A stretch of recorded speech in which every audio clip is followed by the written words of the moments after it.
Continuando con la exposición de esta serie, abrir las Escrituras o encender las Escrituras y en la medida de las posibilidades tomar apuntes. Todos tenemos, les voy a decir algo, todos tenemos un TOC en la vida, hay algunos que tenemos más de uno. Hoy acá tengo todo junto. Le quemé la cabeza a Federico con ciertas cosas y ha cumplido con todo el pie de la letra. Les invito a abrir la palabra del Señor en 2 Pedro capítulo 3, versos 1 al 7. Hoy, solamente por la misericordia del Señor, llegamos al último capítulo de esta carta. Luego de este sermón van a haber 2 sermones más de este capítulo. Nos visita nuestro hermano y pastor Ariel, Dios mediante. Y luego de eso comenzaremos, si el Señor lo permite, una nueva serie expositiva, que aún no hemos definido, aunque bueno, hay alguna tentativa.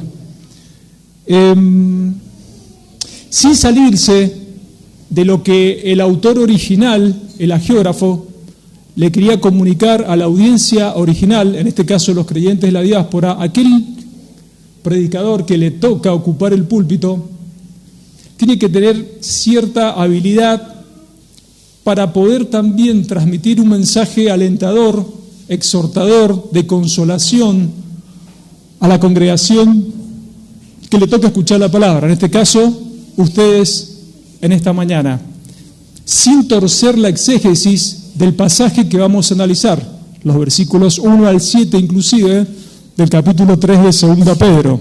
¿Y por qué digo esto? Porque a la mayoría que conozco hay personas que hoy veo por primera vez, pero aún así puedo asegurar que en menor o mayor medida y de diferentes maneras, como digo siempre, han venido en esta mañana almas con cierto desánimo, con cierta frustración, tal vez con pruebas, tal vez con cierta dilatación en la espera de bendiciones que vienen rogando al Señor, peticiones dignas. Puede ser un trabajo mejor, una casa mejor, puede ser un hijo, puede ser, como digo siempre, que el ministerio crezca. Bueno, y a veces el Señor va demorando las respuestas a nuestras plegarias y eso genera en nosotros cierto desánimo. Lo cierto es que a diario nosotros convivimos con el desánimo. Pero también es cierto, y es un ejercicio que debiéramos realizar todos, y esta mañana un hermano, en cierta armonía con lo que voy a decir ahora, lo expresó en la oración. Cuando nosotros estamos enamorados, en algún momento yo he estado enamorado, y más vale que todos los que estén casados acá sigan enamorados, en ese momento de enamoramiento estamos todo el tiempo pensando en esa persona en la cual estamos enamorados. Y podemos tener problemas, podemos tener tensiones, podemos avisorar un día que va a ser lleno de presiones, pero al fin y al cabo estamos enamorados. Entonces, como estamos enamorados, todo lo demás pasa a segundo plano. Y en la primera persona que pensamos al despertarnos es en ese amor, que en este caso puede ser Violeta. Le vamos a poner un nombre ficticio. No existe Violeta, pero le vamos a poner ese nombre. Y vamos transitando el día con las presiones del trabajo, los clientes que no pagan, o los clientes que son complicados a la hora de elegir un producto, o vamos pasando las presiones del día en la facultad, en el trabajo, en distintas situaciones, pero como estamos enamorados de Violeta, todo pasa a segundo plano. Y la última persona que pensamos antes de cerrar los ojos para ir a dormir es en Violeta. Y decimos, bueno, el día fue complicado, pero yo estoy enamorado. Y es como que ese amor va atenuando todas las presiones. Lo cierto es que Violeta, más allá de que es un personaje ficticio o en algún momento pueda ser real, es una persona como ustedes y yo, que va a tener limitaciones y que no nos va a poder solucionar todos los problemas de la vida. Las presiones van a seguir estando. Pero nosotros, los cristianos, tenemos un amor que no es un amor erótico, es un amor que tiene más que ver con el amor ágape, con el amor fraternal, con el compendio y la suma suprema de todos los amores, que es infinitamente poderoso y amoroso, nuestro Señor y Salvador Jesús. Y cada mañana, cuando nosotros despertamos, en lugar de concentrarnos en todas esas frustraciones, en todas esas situaciones que nos traen desánimo, que no son pocas, y yo muchas de esas situaciones de ustedes las conozco, como ustedes de mí, debiéramos concentrarnos en la persona del Señor Jesús, en el dulce nombre del Señor Jesús. Debiéramos concentrarnos en sus atributos, en su amor extraordinario. No hay mayor amor que uno ponga su vida por sus amigos. Glorioso intercambio cantábamos más temprano. Ese lugar nos correspondía a cada uno de nosotros. Y de una forma vicaria, el Cristo, al cual estoy haciendo referencia, ocupó ese lugar en la cruz. Por vos y por mí. De ahí en adelante tenemos que vivir pensando todo el tiempo en el Señor. Y sea cual sean las presiones que nos toquen vivir, las frustraciones y las tristezas, cuando yo reflexiono en la persona de Cristo, un ser real, encuentro en la vida el equilibrio que estoy buscando. Ya los problemas, por más agudos que sean y por más que se dilaten en el tiempo, al lado de la presencia del Señor son nada. Y al finalizar el día, en la última persona que yo tengo que seguir reflexionando es en la persona del Señor Jesucristo. Y hermanos, muchas veces en nuestras vidas el Señor permite que nada y nadie nos pueda ayudar, que la solución en situaciones extremas no llegue, ni siquiera del mismo Dios.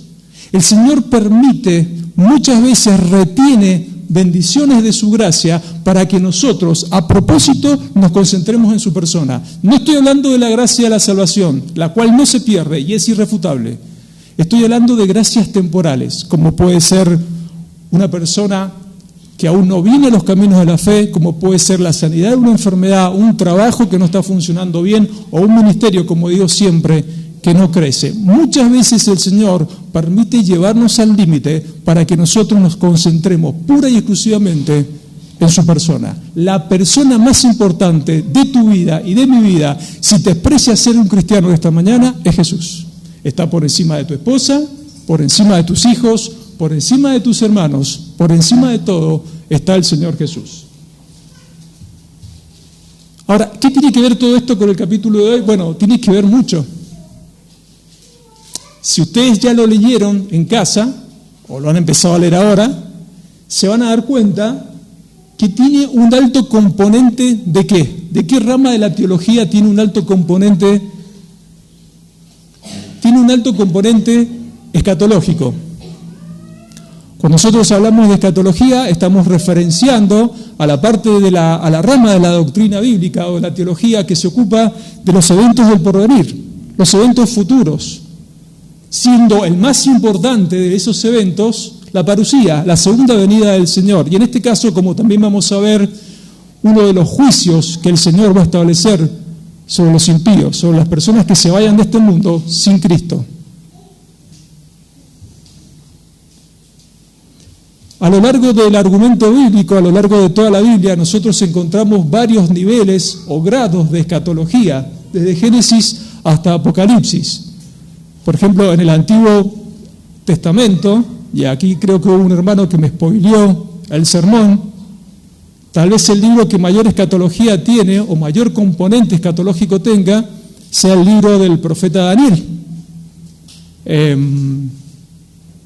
Aún hay cosas de la profecía escatológica de Daniel que ya se han cumplido y otras que todavía no se cumplen. La que ya se cumplió, por ejemplo, es la muerte y resurrección del Mesías Rey, en esa visión que él tiene de los eventos escatológicos.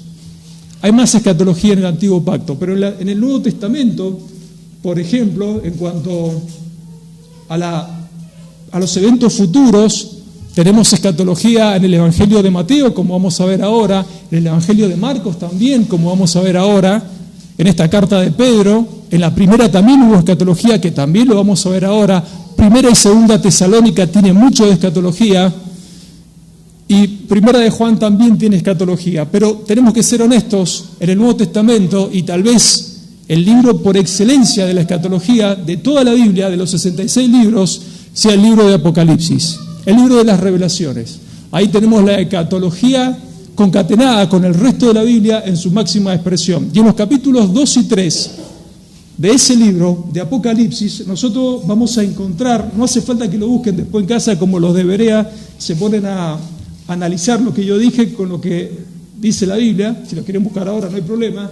En esos dos capítulos, el capítulo 2 y 3 de Apocalipsis, nosotros encontramos el mensaje del Señor Jesucristo a un grupo de iglesias. ¿A cuántas iglesias? 7 iglesias, lo que conocemos como el mensaje de las iglesias del Apocalipsis. Si bien fueron 7 iglesias reales que realmente existieron y está documentado, no solamente por el argumento bíblico, hay documentación arqueológica que existieron, hay muchos teólogos que dicen que además de ser 7 iglesias, son 7 clases de creyentes diferentes en el carácter, ¿no? Hay otros que dicen, otros eruditos, que son 7 etapas por las cuales ha pasado la iglesia, desde que se fundó en Pentecostés hasta ahora. Sea como fuere, todo es válido, pero la realidad es que son 7 iglesias que realmente existieron. Y ahí nosotros encontramos, en esos mensajes que el Señor da, obras de esas iglesias, advertencias, recomendaciones, reproches. Hay una sola iglesia a la cual el Señor no le admite ningún reproche, esa es la iglesia de Esmirna, y algunos consejos y demás. Bueno, las iglesias son, según el circuito donde pasaba el cartero. Recordemos que el que escribe es el apóstol Juan, lo hace exiliado en la isla de Patmos, recluido, ya viejito Juan, y justo enfrente de esa iglesia está la ciudad de Éfeso. Entonces el circuito empieza por allí. La primera iglesia es la de Éfeso, luego sigue Esmirna, a la cual no hay reproche. En esa ciudad cumplió su ministerio un extraordinario discípulo del apóstol Juan, Policarpo de Esmirna, el cual murió, ya saben ustedes, como una verdadera antorcha humana. Luego encontramos Pérgamo, Tiatira, Sardis, Filadelfia y la Odisea. En esta última había, después cuando lo lean en casa se van a dar cuenta, una universidad de medicina en la cual se fabricaba remedios para los ojos. Y a todas ellas, palabras más, palabras menos, en su mensaje el Señor a través del apóstol Juan les escribe en primera instancia al ángel o al anciano o al pastor de esas congregaciones, y después ese pastor teóricamente debía leer la carta al resto de la membresía. Y empieza casi siempre diciendo al Señor: yo conozco tus obras. Y en el compendio de las 7 iglesias dice: conozco tu arduo trabajo, tu paciencia, tu tribulación, tu pobreza, tu fidelidad, tu amor, tu fe, tu servicio, tu celo por la doctrina. Yo conozco todas esas cosas. El Señor conoce todo. Es omnisciente y omnisapiente. El Señor no necesita aprender nada. Él ve todo. Todos los corazones que están acá, el Señor absolutamente puede ver todo lo que hay en ese corazón. Pero tengo contra ti, excepto a la de Esmirna, a las demás todas le plantea un reproche. Pero tengo contra ti.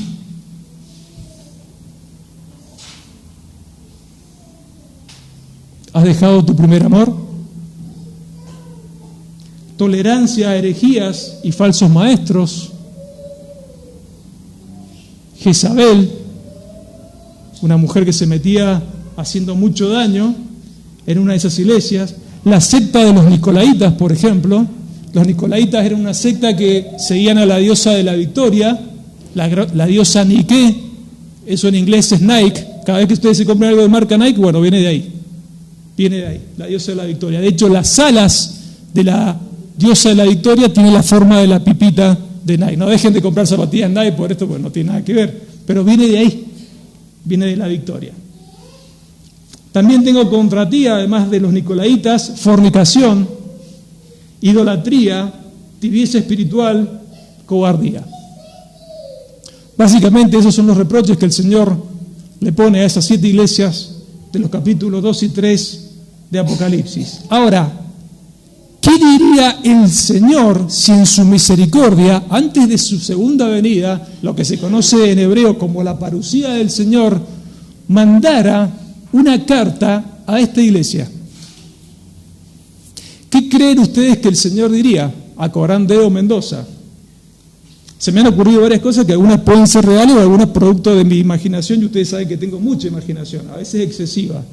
Pero, por ejemplo, el Señor, y esto es real, porque lo he vivido de los comienzos, yo conozco tus obras, Corán Deo Mendoza, conozco tu orden ministerial, hay un orden, somos una iglesia muy ordenada nosotros, conozco que tienes una hermosa confesión de fe, y la verdad que es hermosa y nos lleva al orden, elimina el caos.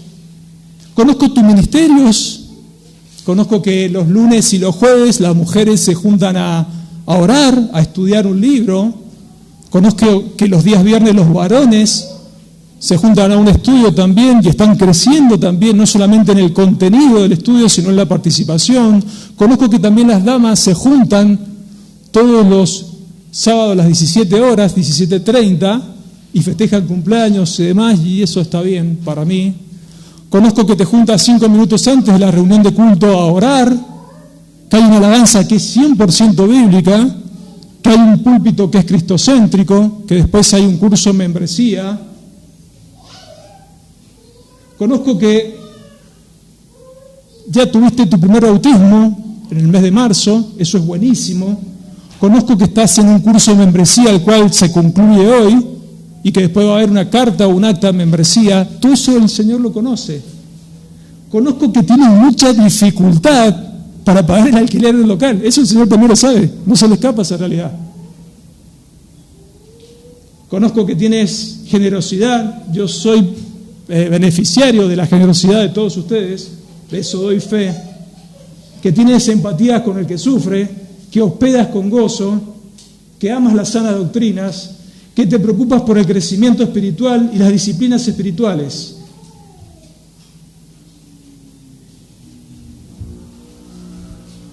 Pero tengo contra ti.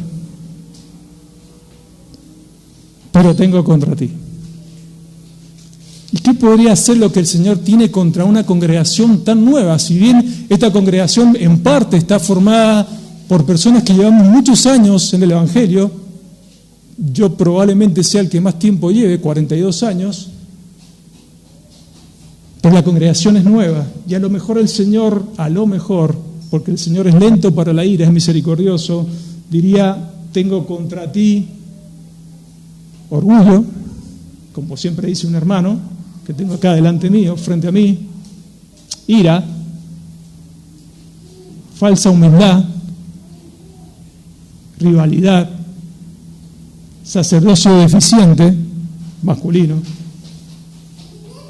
murmuración, hambre de protagonismo, legalismo, desidia por el evangelismo, buenas acciones con motivaciones egoístas, y este es duro, idolatría por la teología. Probablemente el Señor tenga contra nosotros eso, o tal vez no, pero sabemos que es un Señor Dios paciente y que sabe que estamos dando nuestros primeros pasos. Ahora, ¿por qué este ejercicio de comparar esta iglesia con las 7 iglesias del Apocalipsis y ese yo conozco tus obras y tengo contra ti? Porque todos los creyentes de todas las épocas tienen el derecho y la obligación de vivir pensando que el Señor va a venir en su época, que la parusía se va a cumplir en su época. Los creyentes de la diáspora tenían el derecho y la obligación de vivir pensando que el Señor iba a regresar en ese tiempo. Y hermanos, más allá de las controversias doctrinales escatológicas en cuanto a la segunda venida del Señor, y a eso hemos hablado un montón, premilenio, no milenio, amilenio, posmilenio, hay una realidad que el apóstol Pedro pone de manifiesto de la primera carta y que es irrefutable. Cristo vuelve. Cristo vuelve. Los creyentes de la Reforma también tenían el derecho y la obligación de pensar que el Señor Jesucristo volvía en esa época. Y nosotros, los creyentes del siglo XXI, tenemos el derecho y la obligación de transitar esta vida pensando que el Señor puede venir en este tiempo, que el Señor puede venir en este tiempo. La pregunta es, ¿cómo debe comportarse la iglesia o la novia mientras espera el novio? La pregunta es, ¿cómo se ha comportado la novia durante estos 2000 y pico de años mientras espera el novio? ¿Ha estado siempre consciente la novia que tiene un novio? ¿Se ha olvidado la iglesia de su novio? ¿Cómo ha transitado las pruebas y las tribulaciones durante estos años la iglesia en función al carácter de su novio? ¿Ha vivido en el enfoque permanente de vivir en la presencia del novio? Aunque el novio no esté físicamente presente, pero nos ha dejado un paráclitos, el Espíritu Santo. ¿Estamos todo el tiempo pensando en el novio? ¿Cómo es nuestra espera?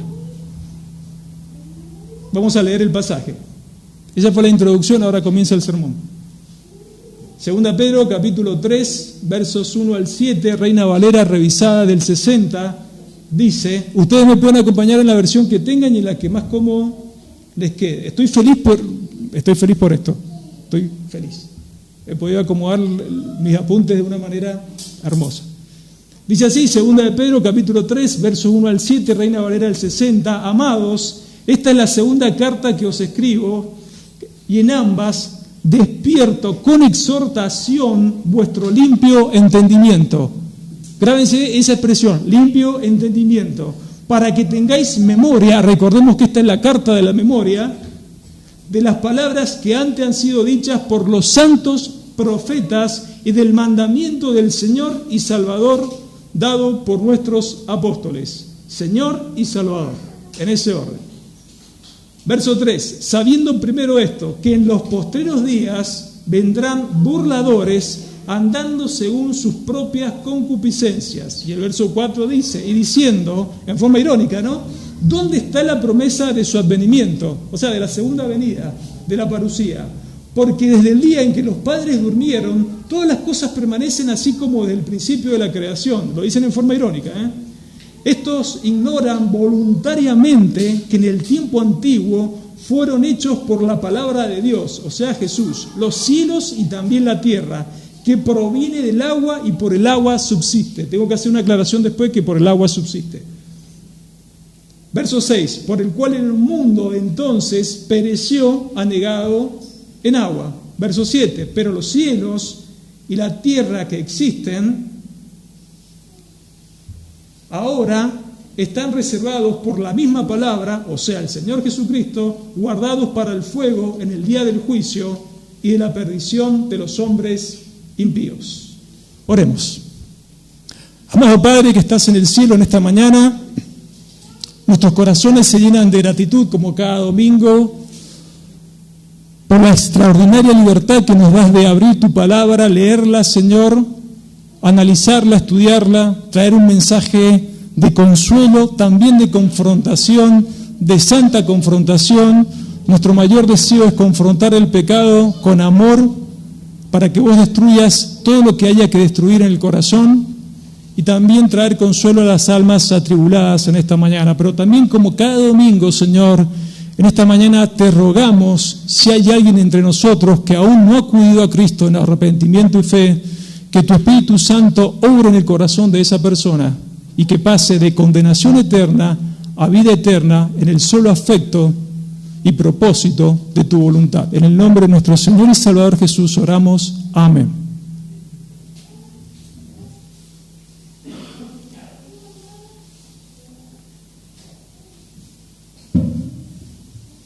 El tema central de este pasaje es que a pesar de las herejías y de los falsos profetas, continúa con el tema de los falsos profetas que ya comenzó en el capítulo 2,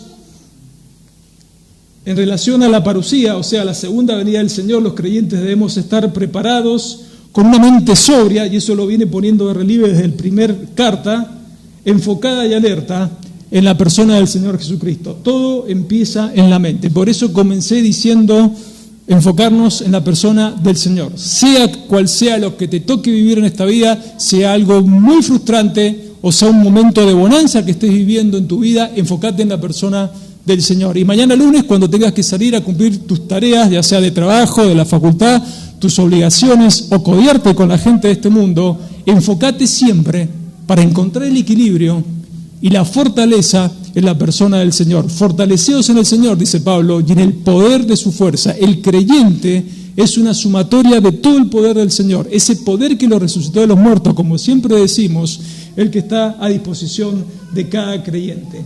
En el capítulo 1 comienza el apóstol diciendo, amados, esta es una expresión que ya ha venido repitiendo con antelación, viene de la raíz griega agapetos y viene del amor ágape, el amor incondicional, ese amor que se ocupa del bienestar del prójimo sin esperar absolutamente nada a cambio. Y lo que está haciendo acá, al decir amados, el apóstol Pedro, es poner de relieve su corazón pastoral, como ya dijimos en otra oportunidad, el corazón pastoral de los padres apostólicos. Y es también una enseñanza y una lección para los que servimos desde el liderazgo y para los que quizás en algún momento vayamos a ejercer el pastorado, eso lo sabe el Señor, en alguna congregación. La motivación de nuestro ministerio para con los hermanos, sea cual sea el ministerio, siempre tiene que ser el bienestar espiritual de las almas.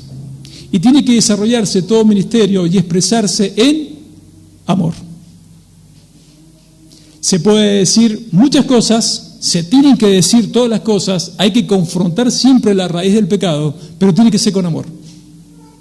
Yo puedo, en el contenido de mi mensaje, yo puedo decir muchas cosas reales, bíblicas, respecto al pecado de ciertas personas, de ciertos hermanos, pero la forma es muy importante, tiene que ser con amor. Misericordia y verdad, ese es el orden, misericordia y verdad.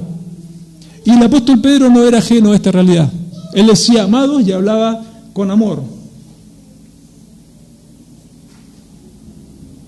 Dice, esta es la segunda carta que os escribo. Es probable que aparte de esta haya escrito otras cartas más, pero bueno, no están dentro del canon bíblico, se perdieron. No sabemos si el correo en ese momento estaba de huelga o qué pasó, pero no está, no llegaron. Pero es probable que haya escrito 2 o 3 cartas más. Esta es la segunda carta que os escribo. Y sabemos nosotros que entre la primera y la segunda carta son como 2 espejos en cuanto a algunos temas que se van proyectando y repitiendo entre sí. Y tocante a la segunda venida, la primera carta, en forma de espejo, en 1 Pedro 1:5, dice, sois guardados por el poder de Dios mediante la fe para alcanzar la salvación que está preparada para ser manifestada en el tiempo postrero. Ese es el espejo de la primera carta en relación a esta en cuanto a la venida del Señor. Uno de los espejos, porque ahora vamos a ver otras proyecciones más. Sigue el verso, y en ambas, dice el apóstol, despierto. Ese concepto de despertar también ya lo establecimos en sermones anteriores, con exhortación, quiere decir los despabilo, es como que si están medio dormidos le ponen cachetaditas, yo no sé, me imagino, no sé quién es el que, no creo que haya, bueno, probablemente sí, hay alguien que se despierte más que yo, pero yo me despierto porque no soy una persona normal, 5 de la mañana todos los días, pero supongo que el otro que se puede llegar, o los otros 2, o 3, que se pueden llegar a despertar más temprano que yo, está el Leonardo, el Diego y bueno, el Germán. Ya los demás no sé si, bueno, pero a las 5 de la mañana no sé. Pero me da la sensación que si alguno de ellos se queda dormido y la mujer, con amor, para que se despierten. Otra cosa que usa gente, mucha gente, la gente normal, que no soy yo, es un reloj despertador. Por ejemplo, uno de los integrantes de mi familia, que no voy a decir quién es porque no lo voy a mandar al frente, usa un reloj despertador, o sea, el celular en realidad, porque le cuesta. Y el celular, y les voy a ser honesto, suena a las 8 de la mañana, yo ya llevo 3 horas despierto, y el celular no suena 2, 3 minutos, puede estar 10 minutos sonando, pero la persona no se despierta. Y el ringtone que ha elegido, la verdad que no es muy agraciado el ringtone, y uno se tiene que estar escuchando ese ringtone. Pero es más o menos esa la idea que está estableciendo. Yo sé que suena gracioso, pero es así. El apóstol Pedro los despierta, los despabila. Es como que tiene un reloj de portador que dice, despierte, sean santos, despierte, sean santos, despierte, sean santos. Ese es el despabilar que él desea imprimir en el corazón de esos creyentes. Despierto con exhortación, lo despabilo con la alarma de la motivación a la obediencia. Un reloj despertador como que decíamos recién. Continúa el texto, vuestro limpio entendimiento. Les está hablando a personas que son creyentes, que son de la fe, que no son perfectos, que todavía tienen pecado remanente o pecado residual, como decimos, pero tienen un limpio entendimiento. La exhortación en ambas cartas al limpio entendimiento, esa es la percepción mental que tienen las personas. Y en esa percepción mental nos propone la idea de pensar y de pensar bien, como ya lo hizo en los primeros versículos de la primera carta. Ese espejo lo encontramos en 1 Pedro 1:13, y yo sé que la mayoría de ustedes se lo saben de memoria. Por tanto, ceñid los lomos de vuestro entendimiento. Sed sobrios y esperad por completo en la gracia que se os traerá cuando Jesucristo sea manifestado. Preparar la mente, pensar y pensar bien, con sobriedad. No está solamente hablando de ausencia de alcohol o de cualquier otra sustancia. Está hablando de pensar bien, como lo que pensamos esta mañana. Enfocarnos en la persona del Señor. Pensar de manera correcta. Ceñir, como se ceñían los lomos con un cinturón en la antigua Palestina las personas antes de emprender una tarea. Nosotros tenemos que preparar nuestra mente, nuestro entendimiento para la obediencia, enfocarnos en el novio. Sea que venga en este tiempo o sea que venga cuando nosotros ya nos hemos ido porque no nos alcanzó el tiempo de vida para la segunda venida del Señor. Ceñid los lomos de vuestro entendimiento, sed sobrio y esperad por completo en la gracia que se os traerá cuando Jesucristo sea manifestado. Esperar con sobriedad la segunda venida del Señor, la parusía. Exhortación, motivación en la mente a vivir una vida santa mientras vuelve Jesús, el novio. A pesar de la persecución que están sufriendo los creyentes de la diáspora, a pesar de la dispersión, ya viene diáspora, de las falsas acusaciones, recordemos Nerón y todas las cosas que hacía él, las pruebas, los gobernantes que eran muy crueles, los patrones complicados, o sea, los jefes complicados de soportar, y los falsos profetas y maestros. Pero nosotros en este tiempo no vivimos cosas demasiado diferentes. Por ahí nosotros acá en Mendoza no estamos experimentando una diáspora o una dispersión, pero tenemos que lidiar, por ejemplo, con un movimiento LGTB, que sigue con más letras pero no me acuerdo. ¿Cómo se comporta la iglesia frente a eso? Matrimonio igualitario, falso feminismo. No es que esta iglesia sea antifeminista, es anti-falso feminismo, porque hay un feminismo que es bíblico, el cual nosotros promulgamos y nosotros aplaudimos y exhortamos y elevamos. ¿Cómo se comporta la iglesia frente al crimen de la autopercepción? Personas de 50 años, ya lo hemos nombrado en otras ocasiones, que se perciben perros, o niños de 5 años. No estamos viviendo nosotros en los tiempos de Nerón, pero la iglesia tiene que lidiar con un montón de cosas, y a pesar de todas esas presiones, tiene que estar enfocados en la segunda venida del Señor, con una mente sobria, ceñid los lomos de vuestro entendimiento. A pesar de sectas y corrientes de pensamientos y demás. El verso 2 continúa. Para que tengáis memoria, recordemos que esta es la carta a la memoria, es lo primero que nos enseñó Federico cuando empezó con esta carta, para que tengáis memoria de las palabras que antes han sido dichas por los santos profetas. Y nosotros sabemos que habían profetas que no eran santos, que eran falsos profetas. Y también dice, y del mandamiento del Señor, del Kyrios, del dueño absoluto de todo, y del Salvador. Ese es el nombre de nuestro Señor Jesucristo. Señor Jesucristo, el Cristo, el Mesías Salvador, dado por vuestros apóstoles para que tengáis memoria. Esta es la carta a la memoria. Ahora, memoria en este contexto ¿de qué? De las palabras que antes han sido dichas por los santos profetas. Y de vuelta, el apóstol Pedro vuelve, como ha hecho en la primera carta y en la segunda, al antiguo pacto, siempre. Tocante a qué tema eran las palabras dichas por estos santos apóstoles, tocantes a la segunda venida de Cristo. Y vamos a poner dos ejemplos. ¿Ya? El primer ejemplo es el que me spoileó Federico. Daniel, libro del profeta Daniel. Acá vamos a encontrar dos santos profetas, el profeta Daniel y el profeta Zacarías. El profeta Daniel en el capítulo 7, versos 13 y 14, si quieren lo buscan, tocante a la segunda venida del Señor, más de 700 años del nacimiento del Señor, él profetizaba esto, en una visión extraordinaria que tuvo. Miraba yo en la visión de la noche, y aquí, con las nubes del cielo, venía como un hijo de hombre, y está haciendo referencia al Cristo, que vino hasta el anciano de días, y le hicieron acercarse delante de él. Y le fue dado dominio, gloria y reino, para que todos los pueblos, naciones y lenguas le sirvieran. Su dominio es dominio eterno que nunca pasará, y su reino uno que nunca será destruido. Cristo vuelve y va a reinar por siempre. Más allá de si el reino antes, después o no es literal, Cristo vuelve y va a reinar por siempre. Zacarías, otro santo profeta, capítulo 12, versos 10 al 11. Quiero aclarar que esto que voy a leer ahora no está hablando de la salvación masiva del pueblo de Israel. Solamente los convertidos de Israel, solamente los que acepten la conversión van a tener salvación. No todo Israel será salvo. Eso lo analizaremos en su momento cuando lleguemos al estudio de Apocalipsis.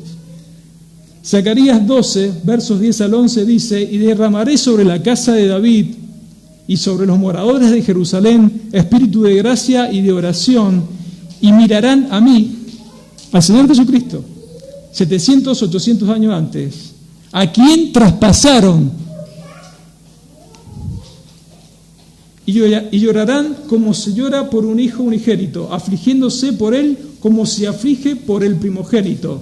En aquel día habrá gran llanto, porque se habrán dado cuenta de lo terrible que hicieron.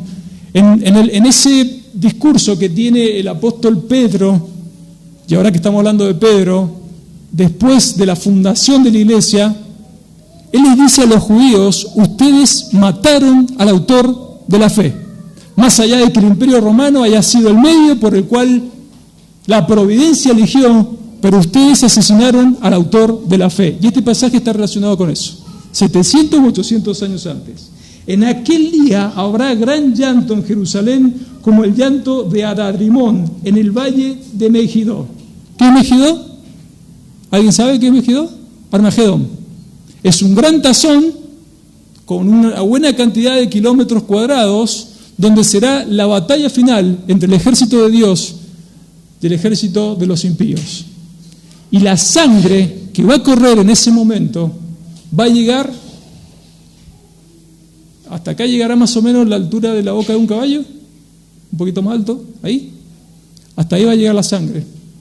En ese tazón va a ser tan grande la masacre que el ejército de Dios va a producir sobre el ejército de los impíos, que la sangre va a llegar hasta esta altura. Si hay un caballo más alto, bueno, más alto. Eso es el Armagedón. El verso continúa diciendo: y del mandamiento del Señor y Salvador dado por vuestros apóstoles. Tocante a la segunda venida, ¿cuál es ese mandamiento? Ya lo leyeron los hermanos en porciones anteriores. Y dice así: por tanto, y acá está el mandamiento, por tanto también vosotros estad preparados, porque el Hijo del Hombre vendrá a la hora que no pensáis. Ahí tenéis ustedes una parte escatológica de los evangelios. Mateo 24, 44. El mismo Señor Jesucristo dice, ahí está el mandamiento tocante del Señor y Salvador: por tanto también vosotros estad preparados, porque el Hijo del Hombre vendrá a la hora que no pensáis. Ese es el mandamiento. Y el deseo y sentir de todos los apóstoles al escribir acerca de la segunda venida es el mismo. Es el mismo sentir que el Señor Jesucristo. Por ejemplo, lo vemos en Pedro: mas el fin de todas las cosas se acerca, sed sobrios y velad en oración. Estad preparados. El apóstol Juan: ahora, hijitos, permaneced en él, para que cuando se manifieste tengamos confianza, para que en su venida no nos alejemos de él avergonzados. Estad preparados. Es lo mismo. Ya estudiamos 1 Juan el año pasado. Eso está en 1 Juan 2:28. El apóstol Pablo: no contristéis al Espíritu Santo de Dios, con el cual fuisteis sellados para el día de la redención, la parusía, la segunda venida del Señor. Estad preparados. Eso está en Efesios 4:20. Está preparado. Y mi pregunta en esta mañana es, y cada uno la tiene que responder en lo más profundo de su intimidad, con sinceridad: ¿estás preparado para la segunda venida del Señor? ¿Estás preparado? ¿Eres consciente con quién te vas a ir cuando te vayas de este mundo?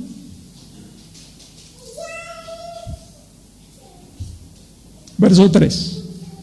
sabiendo primero esto. ¿Qué es esto? Que en los postreros días vendrán burladores andando según sus propias concupiscencias. Burladores, la palabra griega para burladores es empaikites y significa falsos maestros. Es todo lo que hemos venido aprendiendo en estos últimos sermones de las últimas semanas.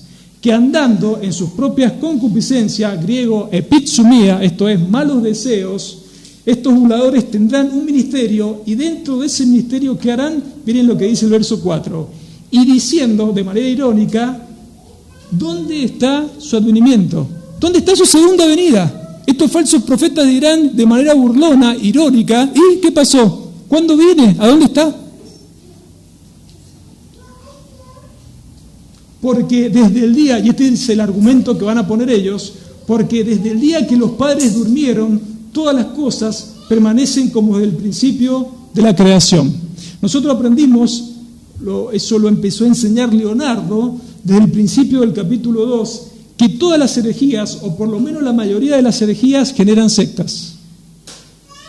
Cada secta ha sido el producto de una herejía, o de una doctrina mal interpretada, o caprichosamente interpretada. Y sabemos, porque también lo enseñó Leonardo, y lo hemos venido enseñando después con un tal Arrio, que no voy a recordar cómo murió, porque a lo mejor alguno no ha desayunado. Bueno, murió por diarrea, Arrio, así murió. La doctrina más atacada en la historia de la Iglesia ha sido la deidad de Cristo. ¿Es o no es Dios Jesucristo? Y en consecuencia, su vida de perfecta santidad, su muerte vicaria, su resurrección poderosa. Pero si han atacado la doctrina de la deidad de Cristo, su vida de perfecta santidad, su muerte sustitutoria o vicaria, como cantábamos esta mañana, y su poderosa resurrección, no es de extrañarse que también en relación a nuestra salvación ataquen la doctrina de la segunda venida. ¿Y qué pasa? ¿No viene tu Salvador? Si era Dios, ¿realmente murió? ¿Lo que murió fue un ser humano? ¿No fue un fantasma? El docetismo, los nestorianos y un montón de otras corrientes dicen eso. Un ser con dos naturalezas, sino dos personalidades. En un momento era un ser humano y en un momento era un fantasma. Algunos argumentaban eso.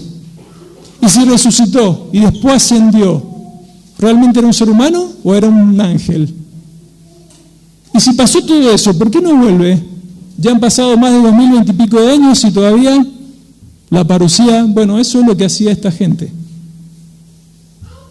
Es lógico que ataquen la doctrina de la segunda venida. Entonces, de forma irónica, estos falsos maestros que se habían inmiscuido ahí en la iglesia de la diáspora, dice, ¿dónde está su advenimiento? Niegan la segunda venida del Señor. Es parte de su ministerio. Ellos tienen un ministerio. Los falsos profetas tienen un falso ministerio, falsas herejías, falsas enseñanzas y herejías. Y de manera irónica, pero desde la creación y de la muerte de los primeros padres, está todo igual. ¿Dónde está la parucía? ¿Dónde está la segunda venida? Del mismo modo que han venido falsos profetas negando o poniendo en forma irónica en duda la segunda venida del Señor, también han venido falsos profetas profetizando la fecha de la segunda venida del Señor. Y ahí también da origen a una secta. Hace una semana atrás, con la muerte de Arrio, la muerte vergonzosa de Arrio, llegamos a la secta de los testigos de Jehová.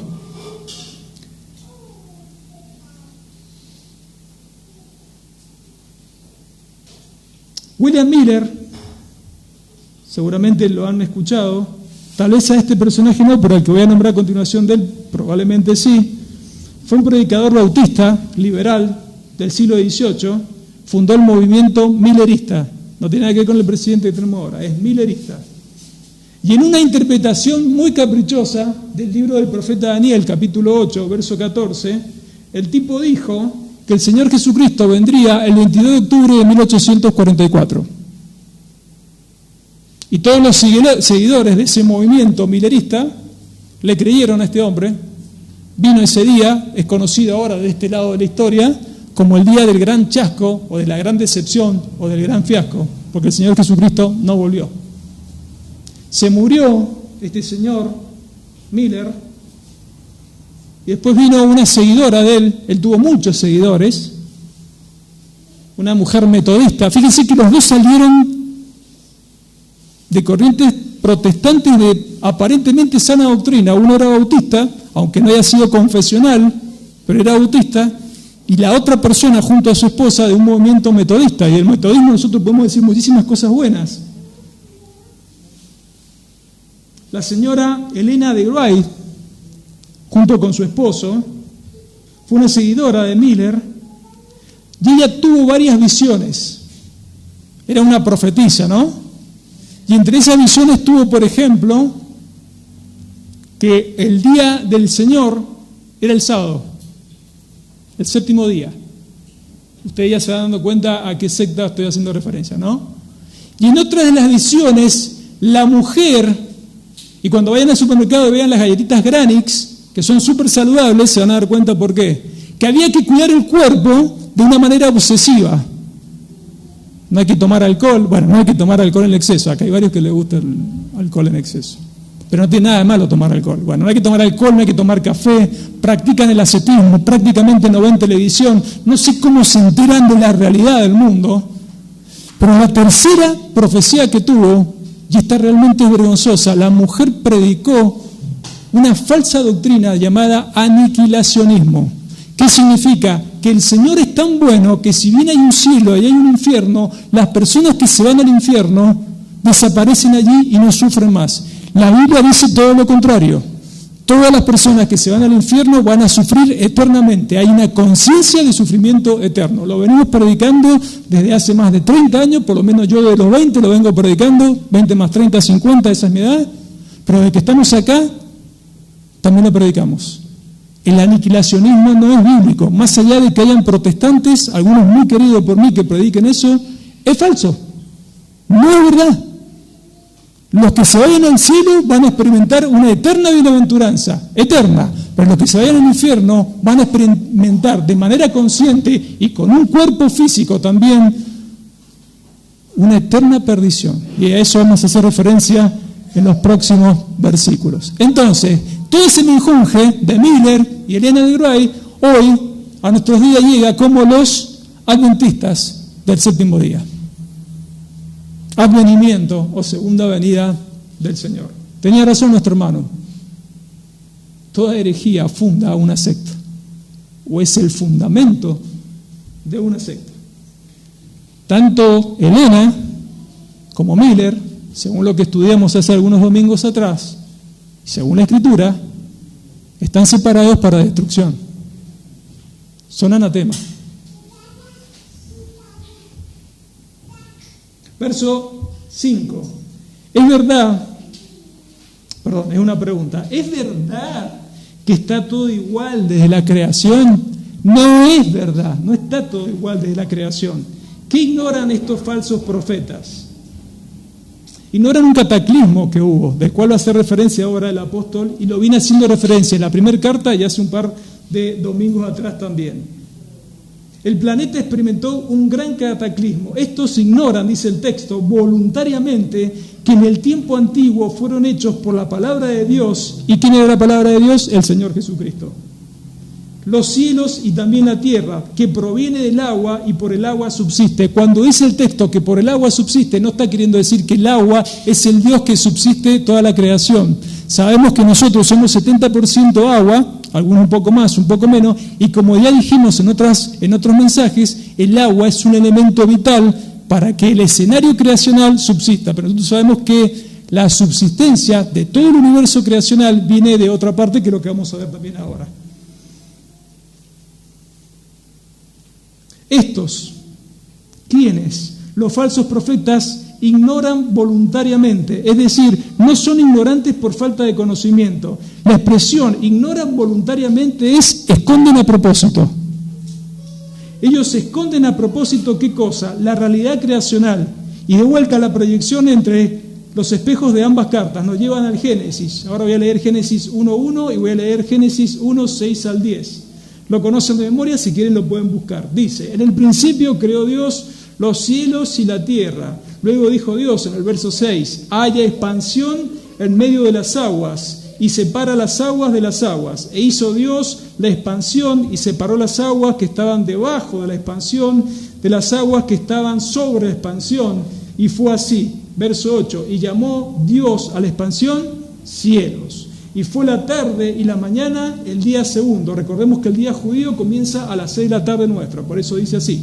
Verso 9. Dijo también Dios: júntense las aguas que están debajo de los cielos en un lugar y descúbrase lo seco. Y fue así. Y en el verso 10 dice: y llamó Dios a lo seco tierra, y a la reunión de las aguas llamó mares, y vio Dios que era bueno. Y si era bueno, no había pecado. Esto que era bueno, intencionalmente negaban los falsos profetas. Este proceso creacional que era realmente bueno y ausente de pecado, era lo que los falsos profetas de manera intencional estaban negando, no por falta de conocimiento, no por ignorancia, sino porque ellos deseaban que eso no se conociera. El verso 6, por lo cual el mundo de entonces pereció anegado en el agua, por lo cual, es decir, el agua que el mismo Dios había diseñado para que subsistiera el planeta, la usó en el diluvio para destrucción. El mismo agua que Dios diseñó para que su creación, no solamente el ser más importante de su creación, que es el hombre, sino el resto de las especies subsistiera, también la usó para destrucción. Sí hubo un cataclismo, el diluvio, ya lo vimos hace un par de domingos atrás. Los falsos profetas negaban el diluvio, no les convenía. No les convenía el juicio.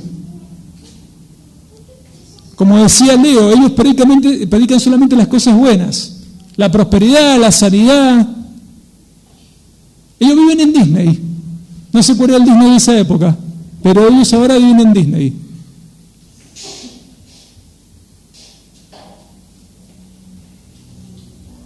Dios usó en los días de Noé para destrucción. Sigue teniendo en cuenta aquí el apóstol Pedro el diluvio y el Génesis, como ya hemos visto, tanto en la primera como en la segunda carta.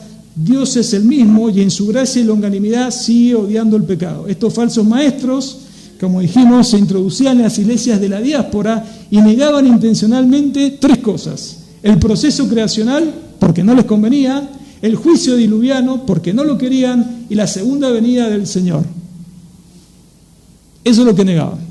Y no es de extrañarse que los falsos profetas de hoy no te hablen de la segunda venida del Señor, porque no les conviene. A ellos les conviene la vida acá, para sacarte plata acá, para mentirte acá. A ellos no les conviene un cielo y un infierno, no te lo van a predicar. Verso 7, pero los cielos y la tierra que existen ahora, es decir, tal como la conocemos después del diluvio, el cielo y la tierra postdiluviano, están reservados por la misma palabra, por el mismo Señor Jesucristo. Recordemos que Él es la palabra.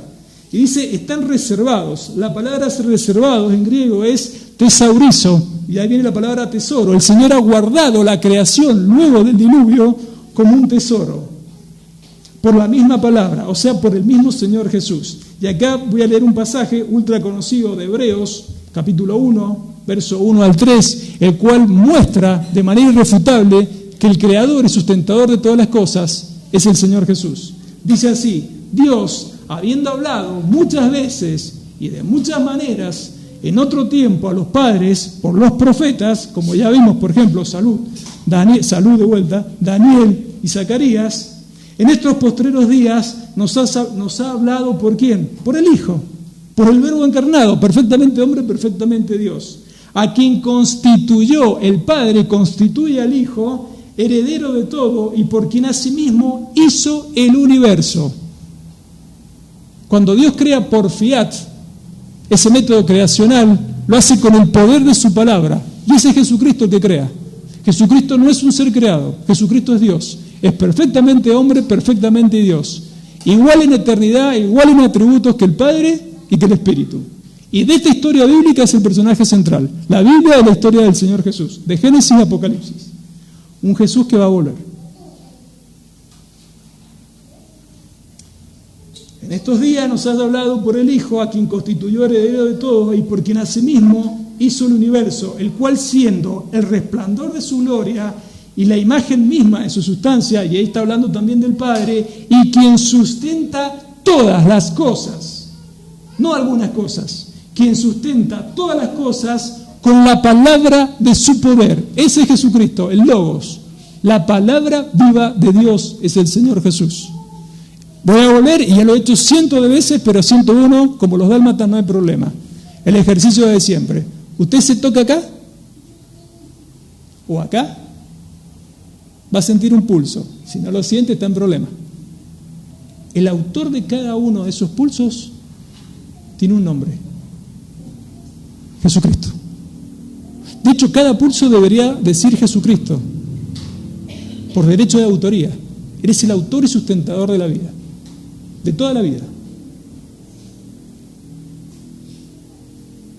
Habiendo efectuado la purificación, termina Hebreos, de nuestros pecados por medio de sí mismo, se sentó a la diestra de la majestad en las alturas. El sumo sacerdote, cuando terminaba de hacer su tarea, se sentaba a descansar. El Señor ya su tarea sumo sacerdotal en lo que es concerniente al sacrificio ya la cumplió, aún sigue siendo nuestro sacerdote porque sigue intercediendo por nosotros. Continúa el texto diciendo: Jesucristo atesora la creación para un juicio, porque del mismo modo que es el creador, también es el juez. El Señor Jesucristo es el creador de todas las cosas, pero también es el juez. Eso lo pueden estudiar luego en casa en el Salmo 2. Continúa el verso 7. Guardados para el fuego en el día del juicio y la perdición de los hombres impíos. Guardados para el fuego. El fuego que representaba la ira de Dios, eso lo vimos hace un par de domingos atrás. Como en los días de Sodoma y Gomorra. Este mundo va a arder. Ya después lo va a explicar Federico el domingo que viene en su sermón. Sigue el texto. Y en el día del juicio y de la perdición, esa perdición, recuerden que es consciente y no es aniquilacionista, va a haber una conciencia ahí en el infierno de los hombres impíos. Hermanos, hay dos juicios. Hay más juicios, hay más procesos, han habido varios juicios, pero en cuanto a la escatología, y voy terminando, les prometo que voy terminando, no les prometí en ningún momento que lo voy a dar en 18 minutos, hay dos juicios. Hay un juicio, y en los dos juicios el Señor es el juez, que se llama el juicio del gran trono blanco. Perdón, el juicio del tribunal de Cristo, ese quería ir primero. En ese juicio vamos a pasar todos los creyentes que estamos acá, en el supuesto caso de que todos los que estén acá sean cristianos, ¿no?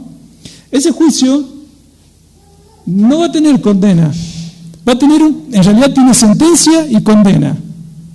Somos culpables, pero la culpa ya la pagó Cristo, la vivió Cristo en la cruz. La sentencia y la condena, todo ya lo sufrió Él. La transferencia de esa culpa, que es lo que nosotros teológicamente llamamos expiación, ya lo soportó el Señor. Ahora, el Señor en ese juicio, y ahí no va a estar ni nuestra esposa, ni nuestros hijos, ni nuestros amigos, ni hermanitos, vamos a estar el Señor y nosotros. Es como que el Señor nos va a pasar una película, una proyección de todas las cositas que hicimos durante nuestra vida, nuestra estadía acá. Y nos va a pasar todo, ¿eh? Y no lo va a ver otra persona, solamente el Señor y nosotros. Pero imagínense, porque el Señor sabe de todo, tener al Señor ahí, haber llegado al cielo, como ya llegó mi papá, mi mamá y otros creyentes, y encontrarse con el Señor en ese juicio. Y si bien el Señor después de todo eso me va a decir, pasa al gozo de tu Señor, van a haber muchas cosas que van a ser vergonzosas. Tenemos que ser honestos. Pero hay otro juicio.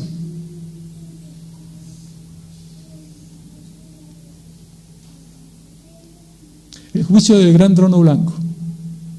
A ese van a ir los impíos. Culpables.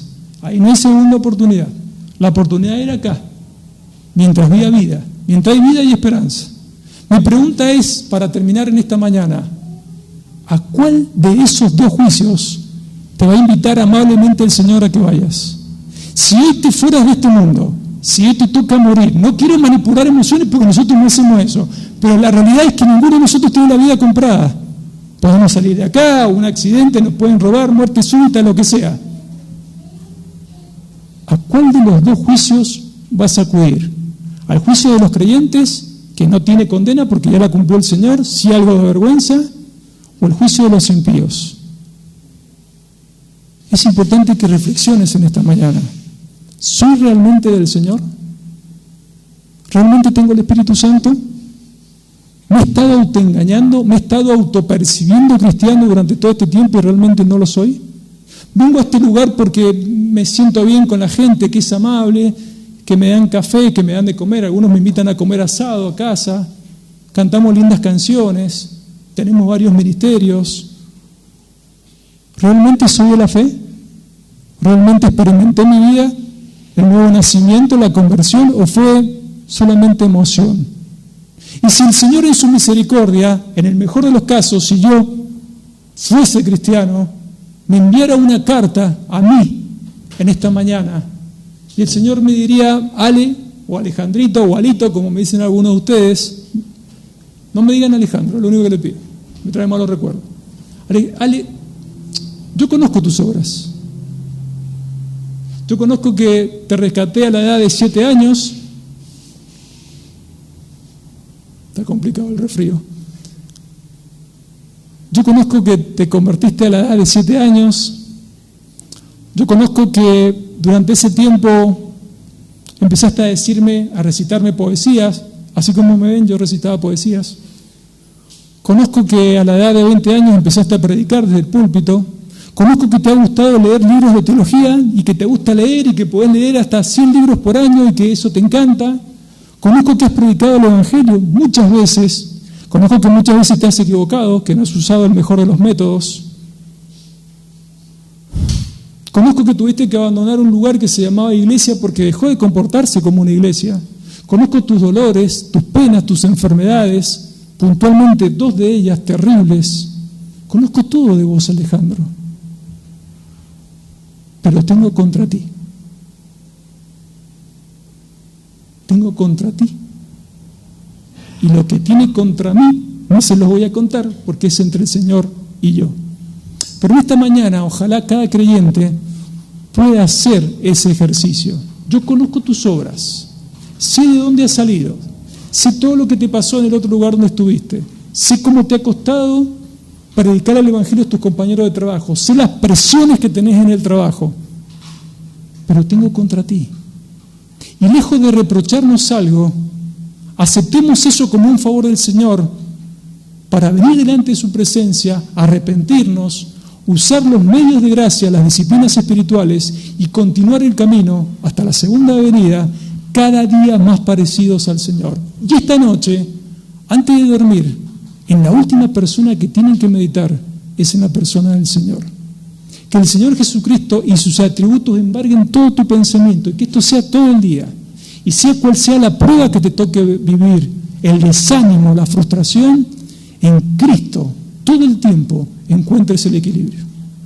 Que el Señor bendiga su palabra.